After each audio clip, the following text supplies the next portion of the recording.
ননদ ভাবি সম্পর্ক থাকতে হবে এমন যেখানে সারাদিন হবে ঝগড়াঝাটি মারামারি আর হচ্ছে কুটনামি। কি ভাবছেন এই কথাগুলো বলবো? আসলে না, সব সম্পর্কের ভিতরে কিন্তু ঝগড়াঝাটি থাকে না, সব সম্পর্কের ভিতরে কিন্তু মারামারি থাকে না। আবার যদি থাকে সেটা হচ্ছে ভালোবাসা।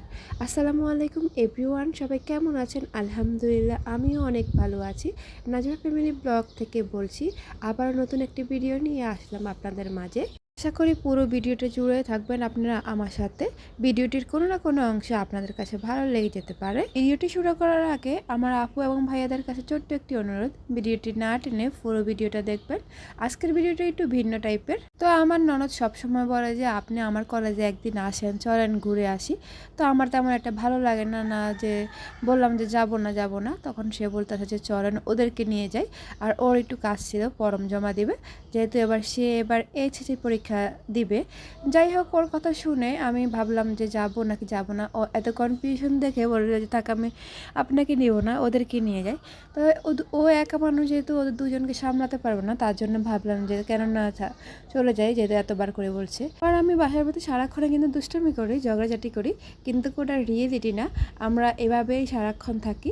যাই হোক, এটার ভিতরে যে কত আনন্দ, যারা বুঝতে পারবে অবশ্যই তারা জানে। দেখবেন কিছু কিছু ননদের ক্ষেত্রে আপনার সংসারটাকে পুরো ভেঙে দেবে, এমনও আছে। আবার কিছু কিছু ননদের ক্ষেত্রে এমনও আছে যে তারা বন্ধুর মতন আপনার সাথে চলাফেরা করবে। যাই হোক, সব কিছুই ভাগ্য লাগে। তো তেমনি আমরা একদম বেস্ট ফ্রেন্ডের মতন থাকি সারাক্ষণ। আর এই যে আমার মেয়েটা, ওকে ছাড়া কিছুই বুঝে না, সারাদিন মামনি মামনি করে তার দিন যায়। তো বিশেষ করে সে তার মামনি ছাড়া চলতেই পারে না। আর এদিকে আমরা চলে এসেছি ওর কলেজে। আমার ছেলেরও ইচ্ছে ছিল সে তার মামনির কলেজটা দেখবে ঘুরে, তো তার জন্য বিশেষ করে নিয়ে আসা তাকে। তো দুজন মিলে এমনভাবে দেখেন তাদের খুবই ভালো লাগছে। এখন আমার মেয়ে একটা প্রশ্ন করলো যে আমি কিন্তু কি স্কুলে পড়বো না, আমি ডাইরেক্ট কলেজে পড়বো। আমি তো শুনে হতবাক, কেন তুমি স্কুলে পড়বো?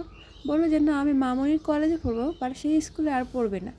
যাই হোক, তার এত মহাখুশির আনন্দ দেখে আমিও খুশি। দেখি আমার ছেলে বলতেছে ইনি তো রবীন্দ্রনাথ ঠাকুরের মতন দেখা যাচ্ছে। তারপর দাঁড়িয়ে ধরে দেখছে। যাই হোক, ওদের দুই ভাই বোনের আনন্দ দেখে আমি খুব খুশি। আর বলতেছে মামনি, তোমাদের মাঠটা কিন্তু অনেক বড় আমাদের স্কুল থেকে বা আমাদের মাদ্রাসা থেকে।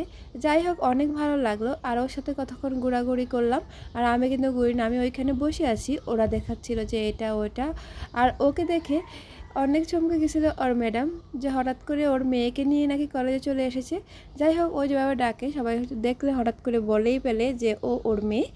তো আমি বললাম যে সমস্যা কি, ইন্টারে পড়লে তো মেয়ে একটা থাকতেই পারে, বিয়ে হলে তো এতদিনে একটা মেয়ে থাকতো বা একটা ছেলেও থাকতো। এটা নিয়ে অনেক হাসাহাসি করতেছিলাম। যাই হোক, হঠাৎ করে যখন নাজিফা সীমাকে দেখা হয়, তখন অনেকেই বলে যে এটা কার মেয়ে। তখন আমি বলে দিই এক বাক্যে যে এটা সীমারই মেয়ে। যাই হোক, অনেকে চিনেন না বা বুঝেন না, ওদেরকে দেখলে মনে হয় যে ওরা মা মেয়ে। আর এদিক দিয়ে আমার ছেলেও অনেক দিন পরে কিন্তু কচুরিপানার ফুলগুলো পেয়েছে। আর আমিও অনেক দিন পর দেখেছি, তার জন্য ভালোই লাগলো। তো ওগুলো নিতে কেউ কিছু না বললেও এমনিতেই গাছের ফুল ছিঁড়লে অনেক বকাঝকা করেন দারোয়ানরা। যাই হোক, এটা স্বাভাবিকই, কারণ গাছের ফুল গাছেই সুন্দর, হাতে নয়। তো এরা বলতেছিলাম। আর এখান দিয়ে দেখেন আমার মেয়ের রিয়েকশনগুলো। ও এমন ভাব করতেছিল যে কোথায় এসেছে না কোথায় এসেছে, তার ভাগ ভঙ্গি সবগুলো যেন অনেক সুন্দর। আর বিশেষ করে কলেজটাতে খুবই ভালো লাগছে। আমার ছেলের একটা প্রশ্ন আছে, মামনি তুমি কোন কলেজে পড়ো যে তোমাদের কলেজে ছেলে নেই? তো ও যেহেতু জানে না যে মহিলা কলেজে পড়লে যে ছেলে থাকে না, সে এই ক্ষেত্রে এই কথাটা বলতেছিল। তখন বললো যে আমাদের কলেজে কোনো ছেলে থাকে না। আর এদিকে দেখেন আমার মেয়ে রোকে বেগম রোকেয়াকে দেখে কি বলতেছিল, ওনাকে হাই বলতেছিল, ওনাকে টাটা দিতেছিল। ওনাকে ওর খুব পছন্দ হয়ে গেছে। আমি বলতেছিলাম তুমি কি ওনার মতন হতে পারবে? কিন্তু আমাদের মেয়েদের লেখাপড়ার জন্য অনেক কিছু করে গেছেন, তার অবদান অনেকটাই বেশি। যাই হোক, আমার মেয়ের কিন্তু ওনাকে খুব পছন্দ হয়েছে। এদিক দিয়ে আমি বলতেছিলাম যে একটু বড়লোকি ভাব নাও, এই সঙ্গে একটা তোমার ছবি তুলি। আমার ছেলের কোনোভাবে পছন্দ হয় নাই, সে উঠাবে না। এটা কি তার গাড়ি, তার কত প্রশ্ন। যাই হোক, তারপরও অনেক কষ্টে একটা উঠাইছিলাম, একটুও ভালো হয়নি, তার রিয়েকশন কোনোভাবেই আসে নাই। এই গাড়িগুলো হচ্ছে ওদের মেমের। যাই হোক, একদিন তো জীবনে সফল হলে মানুষ অনেক কিছুই পারে। ইনশাআল্লাহ আমার ছেলেও পারবে। আমার ছেলে কিন্তু অনেক শখ যে তার একটা গাড়ি থাকবে। তো আমি তুমি যদি ভালো করে পড়ো, পড়াশোনা করলে কিন্তু মানুষ সব কিছু করতে পারে। আর এখান দিয়ে কিন্তু আমাদের কাজ মোটামুটি শেষ। আর পুরো কলেজটা আমি ঘুরে দেখলাম, খুবই ভালো লাগছিল ওর সাথে। আর এখন চলে যাব বাইরে। তো ও বলতেছিল যখন বাইরে যাবেন তাহলে চলেন আমরা মিনারে যাই, ওখানে আমরা বেশিরভাগ সময় টাইম পাস করি। তো আমি ভাবলাম যে চলো দেখি কেমন। তো দেখতেছিলাম যে এখানে একটা জনগোষ্ঠী থাকে, এখানে নাকি সবসময় ওনারা থাকে। আল্লাহ মানুষকে কতভাবেই না পরীক্ষা করে দেখে, কাউকে দিয়ে দেখে, কাউকে নিয়ে দেখে। এটাই হচ্ছে প্রকৃতির লীলা খেলা। আর এই যে আমরা দেখতে দেখতে সব কিছুই কিন্তু কমপ্লিট করে ফেললাম। আর আমার কাছে পুরো কলেজটা জুড়ে অনেক ভালো লাগছে। বিশেষ করে এই ঘোরাঘুরি দিনগুলো অনেক মিস করব।